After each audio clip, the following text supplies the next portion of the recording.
El hijo de los Alvar. El día en que desapareció el hijo de los Alvar hacía frío. Tal vez demasiado para ser un jueves de mediados de marzo. Un cielo azul, despejado de nubes y con el sol mostrando su resplandor, daba la bienvenida a una jornada de 1972, que los habitantes de Miraflores de la Sierra no podrían olvidar jamás.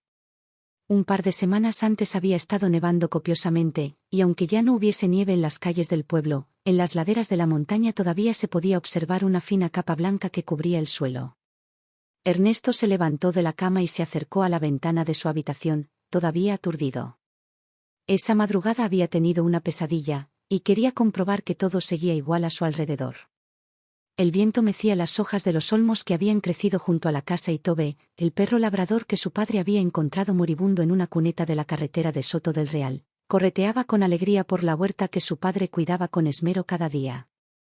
De pronto, escuchó la voz de su madre llamándole para que bajara a desayunar, pero se quedó quieto, disfrutando de la calma de aquellos amaneceres que la sierra les regalaba y de las carreras del can. Pasados unos segundos, volvió a escuchar la orden de su madre, a la vez que Tobe se sentaba sobre sus patas traseras, tras un gesto de su padre para que se estuviera quieto. Ernesto oyó los pasos de Teresa, su madre, mientras subía por la escalera en dirección a su habitación. Pocos segundos después, las miradas de ambos se cruzaron, y Ernesto vislumbró en los ojos de su madre un destello de enfado. ¿Le pegaría aquella vez? Probablemente, no.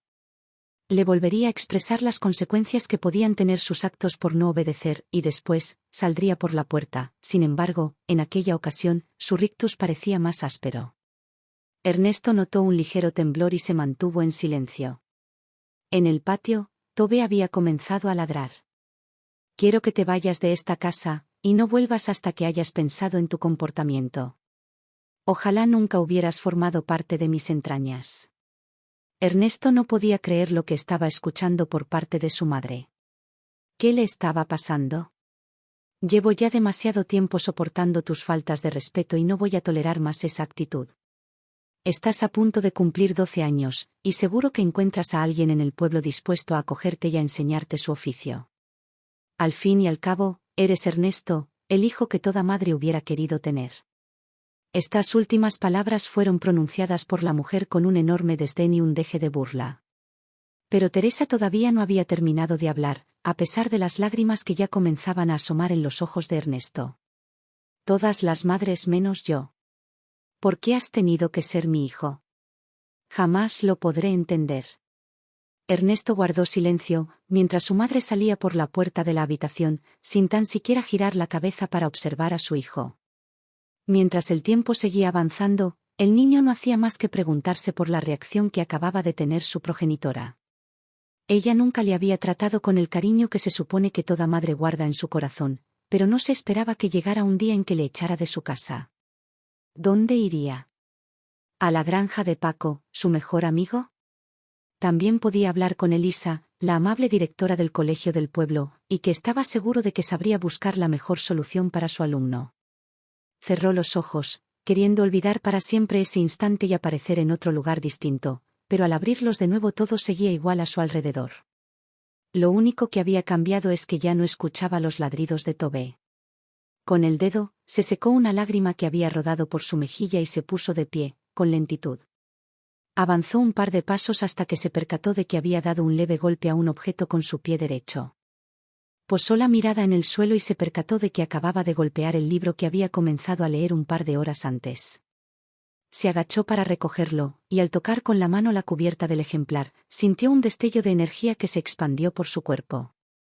Ernesto contrajo el rostro, en un gesto de extrañeza y se preguntó a sí mismo por qué aquel libro le había proporcionado dicho calambre.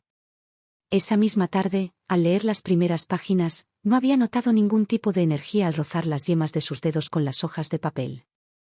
¿Por qué ahora sí?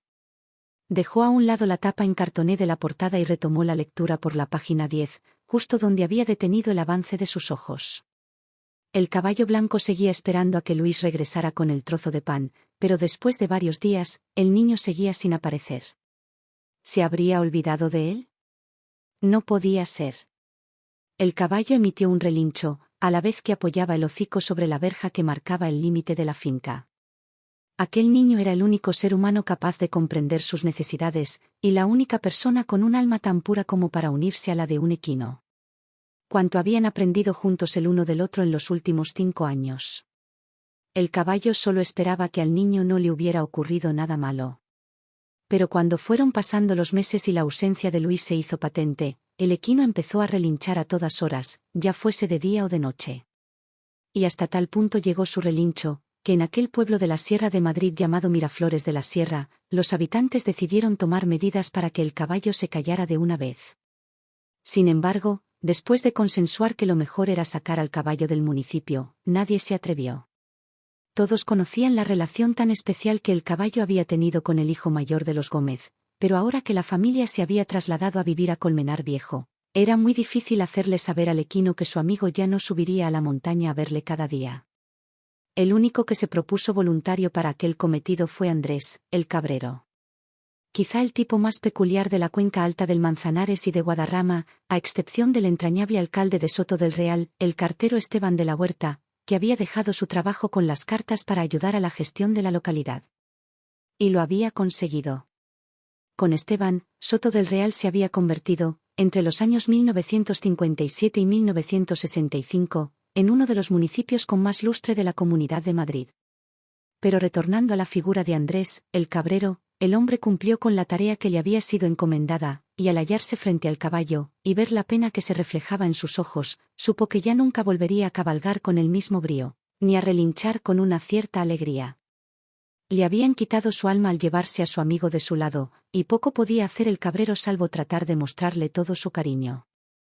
Le acarició durante unos minutos y pasó su mano con suavidad por la crin, ante la atenta mirada del equino, que no parecía oponerse al trato que le dispensaba el cabrero.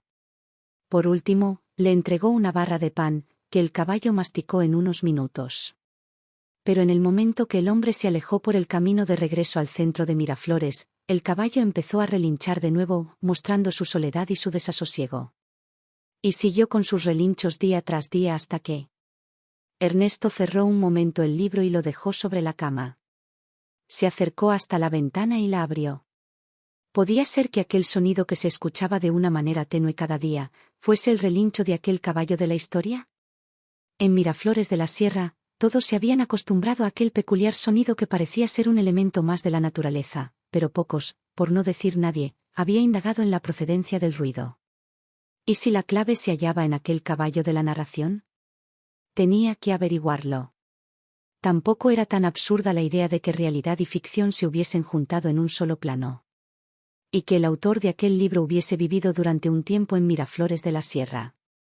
Ernesto se puso las zapatillas deportivas, y bajó raudo los escalones que separaban ambas plantas de la casa. Su madre debía estar en la cocina preparando algún tipo de receta, ya que ni se enteró de la marcha de Andrés.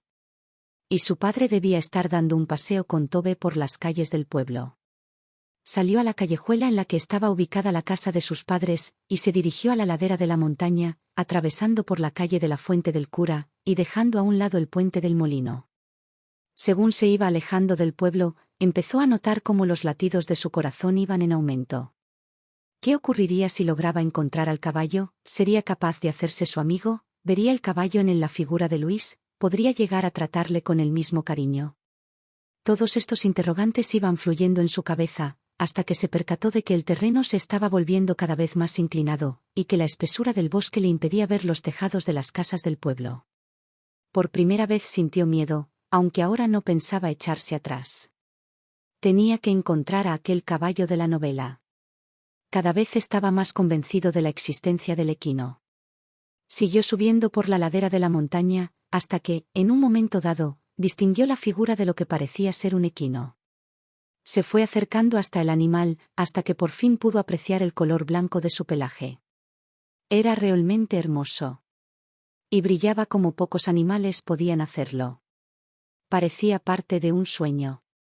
Ernesto se detuvo a varios metros del caballo, perplejo y abstraído ante la belleza del animal. Hasta que de pronto le oyó relinchar. Era un sonido que transmitía una profunda pena. ¿Cómo iba a ser capaz de calmar su lamento? El niño buscó con la mirada al caballo, pero el equino tenía la tez bajada. Caminó unos pasos más y se acercó todo lo que pudo hasta la verja tras la que se encontraba el equino. Silbó y esperó a que el animal levantara el hocico y le mostrara sus ojos. Era una sensación extraña. Un niño al que su madre había echado de casa ante un animal, que parecía anclado a un pasado en el que una vez fue feliz. Dos seres tan distintos, y a la vez tan unidos por las circunstancias. Dos seres únicos. Ernesto alargó la mano y palpó con suavidad el cuerpo del animal. Estaba caliente, aunque le agradó el tacto con el pelaje del equino. Al caballo también pareció gustarle el roce de la mano de aquel extraño, que poco a poco estaba empezando a dejar de serlo. Y así comenzaron a pasar los minutos y el niño y el caballo se fueron haciendo uno sin darse cuenta. Hasta que, por la propia inercia de la situación, el niño saltó la verja y se aupó al caballo, que lo acogió con docilidad. No hicieron falta más gestos de cariño. El caballo entendió que el niño quería ser libre, fuera de aquella casa en la que había vivido hasta ahora, y Ernesto comprendió que su nuevo amigo solo deseaba la compañía de alguien que le demostrase tener un corazón puro. El caballo pasó por encima de la verja, y empezó a recorrer los sinuosos senderos del bosque, ante la alegría que se reflejaba en el rostro del niño. Sus figuras se perdieron tras la línea del horizonte, y al cabo de varias horas, nadie supo dar razón del paradero del hijo de los Alvar. Por su parte, el libro que había estado leyendo Ernesto se quedó sobre aquella cama que ya nadie volvería a utilizar. Los Alvar, o más bien dicho, el padre, rotos de dolor por la ausencia de su hijo, decidieron abandonar Miraflores de la Sierra, llevándose consigo sus pertenencias y a Tobe, el perro. Tal vez al atravesar las puertas de aquella casa por última vez, las lágrimas de Teresa, la madre, fuesen por fin sinceras y de arrepentimiento. Y ante todo, de dolor por haber tratado de esa manera a su hijo. Pero seguirían buscando a Ernesto. Lo harían solo por calmar aquella tristeza que los había matado en vida.